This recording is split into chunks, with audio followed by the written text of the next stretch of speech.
नमस्कार, मैं हूं आपके साथ निलोफर अंसारी और आप देख रहे हैं न्यूज समाचार जनता की आवाज। आइए नजर डालते हैं आज की बड़ी खबर पर। इस वक्त की बड़ी खबर लखनऊ से और आपको बता दें कि पारा थाना क्षेत्र में भू माफियाओं का हौसला बुलंद। अवैध तरीके से किया जा रहा है जमीन पर कब्जा। पीड़ित ने आत्मदाह करने की दी चेतावनी। पीड़ित अपनी जमीन के लिए अधिकारियों के चक्कर काट रहा है।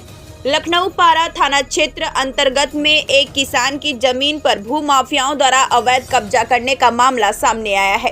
पीड़ित सदर तहसील क्षेत्र अंतर्गत पारा थाना खुशहालगंज के गांव का रहने वाला है। मोहम्मद साकिर पुत्र शाबिर निवासी खुशहालगंज गांव स्थित अपने खेत पर भू माफियाओं द्वारा कब्जा करने का आरोप लगाया है, जबकि कलेक्ट्रेट पहुंचकर जिला अधिकारी को ज्ञापन सौंपते हुए न्याय की मांग की है। आपको बता दें कि यह पूरा मामला लखनऊ के सदर तहसील क्षेत्र अंतर्गत खुशहालगंज गांव का है, जहां पर पीड़ित साकिर की एक जमीन है। उक्त जमीन पर कुछ लोगों द्वारा खेत को खड़ी फसल को जोतकर अवैध कब्जा किया जा रहा है। वहीं पीड़ित द्वारा मना करने के बावजूद भी काम नहीं रोका जा रहा है और उल्टा पीड़ित को ही डराया धमकाया जा रहा है। भू माफियाओं से पीड़ित साकिर ने जब इस मामले की शिकायत पुलिस और प्रशासन से की तो वहां से भी कोई मदद नहीं मिली और पुलिस पीड़ित को प्रताड़ित करती है। इसके बाद उन्होंने मुख्यमंत्री जन सुनवाई पोर्टल पर भी इसकी शिकायत की, लेकिन कोई कार्रवाई नहीं हुई। पीड़ित व्यक्ति जिलाधिकारी से लेकर उप जिलाधिकारी और पुलिस विभाग के समस्त अधिकारियों से न्याय की गुहार लगा चुका है। पुलिस पर संरक्षण देने का आरोप। डीएम को ज्ञापन सौंपने के बाद पीड़ित साकिर ने बताया कि मेरे गांव के पुश्तैनी जमीन पर दबंग और भू माफियाओं द्वारा अवैध तरीके से कब्जा किया जा रहा है। इस मामले की शिकायत कई बार पुलिस और प्रशासन के आला अधिकारियों से की जा चुकी है, लेकिन अभी तक पीड़ित को कहीं से कोई न्याय नहीं मिला है। साकिर ने आगे बताया कि उत्तर प्रदेश में मांगी योगी सरकार, लेकिन बावजूद इसके दबंग और भू माफियाओं द्वारा थाना पुलिस को अपने साथ मिलाकर अवैध तरीके से जमीन पर कब्जा करने का किया जा रहा है काम। अधिकारियों से नहीं मिली मदद। थाने में जाने के बाद पुलिस सहायता करने के बजाय उल्टा हमें डांट कर भगा देती है। तहसील के अधिकारियों से भी कोई मदद नहीं मिलती है। यहाँ तक कि लेखपाल द्वारा उल्टा सीधा रिपोर्ट लगाकर उप जिलाधिकारी के समक्ष पेश किया जाता है। पीड़ित ने थाने की पुलिस को और तहसील के खिलाफ लेखपाल पर आरोप लगाते हुए कहा कि ये सभी लोग भू माफियाओं से पैसा लेकर चुपचाप बैठे हुए हैं, बाकी समय से लगा रहे चक्कर। उन्होंने ये भी कहा कि भू माफियाओं की राजनीतिक संरक्षण प्राप्त है। उनके पीछे भाजपा का कोई बड़ा नेता लगा हुआ है, जिस कारण इनका गलत करने का मनोबल बहुत ही बढ़ गया है। पीड़ित साकिर ने बताया कि काफ़ी समय से हम लगातार पुलिस और अधिकारियों के चक्कर लगा रहे हैं, लेकिन अभी तक हमें न्याय नहीं मिला है। अगर हमें न्याय नहीं मिलता है तो हम कलेक्टर स्थित जिलाधिकारी कार्यालय के सामने आत्मदाह करने के लिए मजबूर हैं। जय हिंद दोस्तों, आप सभी के बीच में मैं अनुज दीक्षित न्यूज़ समाचार न्यूज़ चैनल से। यहाँ पर जमीनी विवाद को लेकर यहाँ पर माता जी और उनके साथ में उनके पति योगी यहाँ पर उपस्थित हैं, जिनको काफ़ी प्रताड़ित किया जा रहा है जमीन को लेकर। इनकी ज़मीन पर अवैध तरीके से कब्जा किया जा रहा है और बार बार पुलिस प्रशासनिक अधिकारी भी इनके लड़के को उठा ले जाती है और इनके पति के ऊपर भी अवैध तरीके से दबाव डाला जा रहा है कि अब आप अपनी ये ज़मीन आपकी नहीं है। मैं आज उनके मुंह से पूछता हूं क्या है। एक तरफ मुख्यमंत्री योगी आदित्यनाथ ने अभी कुछ दिन पहले आदेश दिया था कि जितने भी ज़मीनी मुद्दे हैं उनको सुलझाया जाए। सभी प्रशासनिक अधिकारियों से इसका उन्होंने आदेश भी दिया था, लेकिन मुख्यमंत्री योगी आदित्यनाथ जी के आदेशों का उल्लंघन करते हुए सभी प्रशासनिक अधिकारी अपने कान पर उंगली डालकर बैठे हैं। अभी भी उसी तरीके से ज़मीनी विवाद का मैटर बढ़ता हुआ जा रहा है। राजधानी में ज़मीन को लेकर कई ऐसे मुद्दे भी हो चुके हैं जिनकी एक दूसरे की जान भी जा चुकी है। और आए दिन ऐसे बड़े बड़े मुद्दे होते रहते हैं, लेकिन प्रशासनिक अधिकारी ले देकर काम को सुलझा देती है, लेकिन उस मैटर को खत्म नहीं करती है। देखते हैं प्रशासनिक अधिकारी इसको कितना संज्ञान में लेती है। मैं यहाँ पे माता जी खड़ी हैं, उनको क्या समस्या है? माता जी, आप अपना नाम बताते बताइए, कौन से गाँव से हैं, कहाँ से हैं? हमारा नाम है चिकंगन और रहते हैं खुशहालगंज में। क्या हुआ है माता? हमारा ये हुआ कि खेत में देखो पेड़ लगी थी। अब जब पेड़ लगा के हम हटे तो उन्होंने ला के पुलिस से हमारा खेत जुतवा दिया। भरा हरा खेत सब जुतवा के फेंक दिया उन्होंने। हमारा दोनों टुकड़ों में ट्रैक्टर चलवा दिया। और फिर पुलिस से हमारे लड़के को वहाँ पे हमारा लड़का बुलाने गया अपने बाप को, तो वहाँ पे उन्होंने पकवा दिया।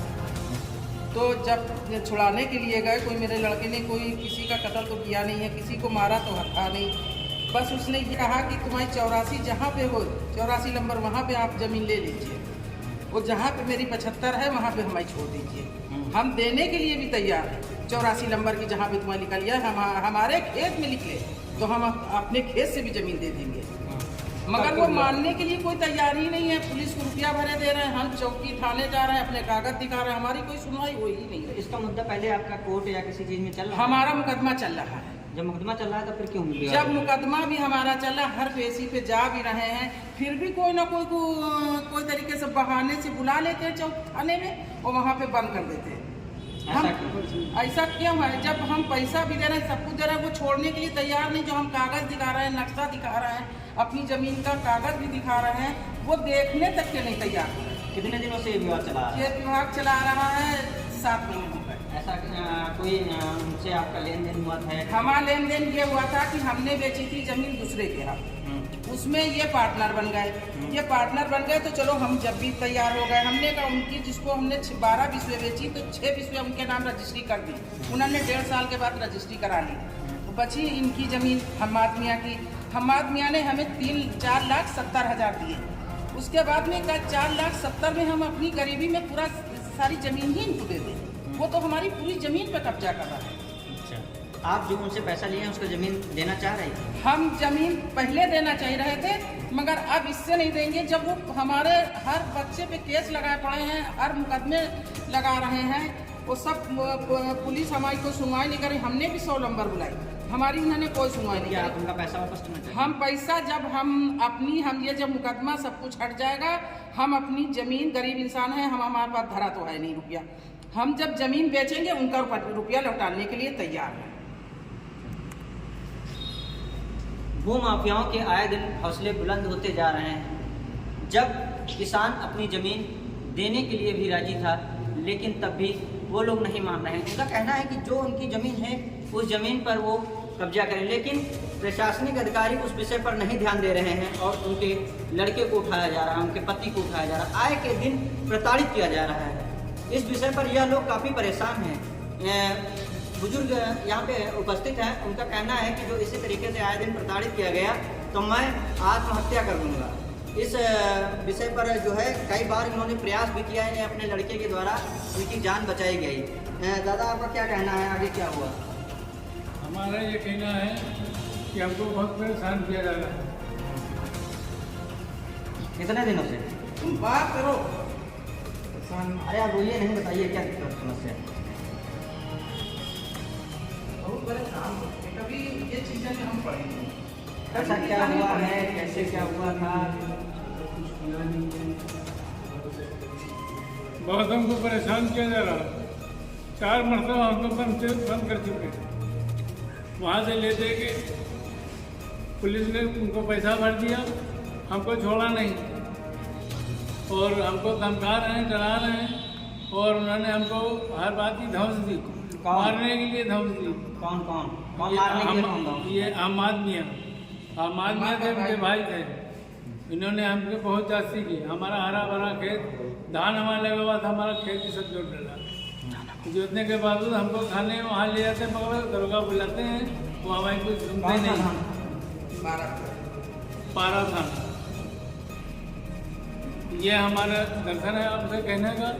हमारा इसका फैसला आप प्रशासन से क्या चाहते हैं? हम ये चाहते हैं कि हमको हमने ये कहा था उनसे कि 375 नंबर अगर हमारी ज़मीन है तो वो हमारी है, अगर तुम्हारी 384 जहाँ वहाँ अपनी ले जाके। तो आपकी उस पर दीवानी चल रही है तब? हाँ, उस पर हमारा केस चल रहा है। वो केस चलने पर बावजूद हमारी कोई सुनी नहीं जा रही। वो पैसा ले दे के भर के वो उनका काम हो जाता, हमको परेशान तंग किया जा रहा है। आप मुख्यमंत्री से क्या आदेश लगाना चाहते हैं? मुख्यमंत्री से हम आदेश ये लगाना चाहिए कि हमारा इसका ये होना चाहिए कि हम उनके पास नोटिस भेजेंगे और इसका हमारा फैसला होना चाहिए। आप देख रहे थे यहाँ पे बुजुर्ग के इतना प्रताड़ित किया गया, तब उनके मुंह से अपने आप आंखों से आंसू आ रहे हैं और मुंह से आवाज़ नहीं निकल रही। सतायल बुजुर्ग इस तरीके से हाही निकाल रहा है। प्रशासनिक अधिकारी उस विषय पर को संज्ञान में नहीं ले रहे हैं। एक बार बीजेपी सरकार उसी मुद्दे को उठाती है, लेकिन प्रशासनिक अधिकारी अपने मुख्यमंत्री के आदेशों का भी उल्लंघन कर रहे हैं। क्या है कि वह अपने मर्जी से कानून बनाते हैं और अपने मर्जी से कानून को बिगाड़ते हैं। जय हिंद दोस्तों, आप सभी के बीच में मैं अनु दीक्षित, न्यूज़ समाचार न्यूज़ चैनल।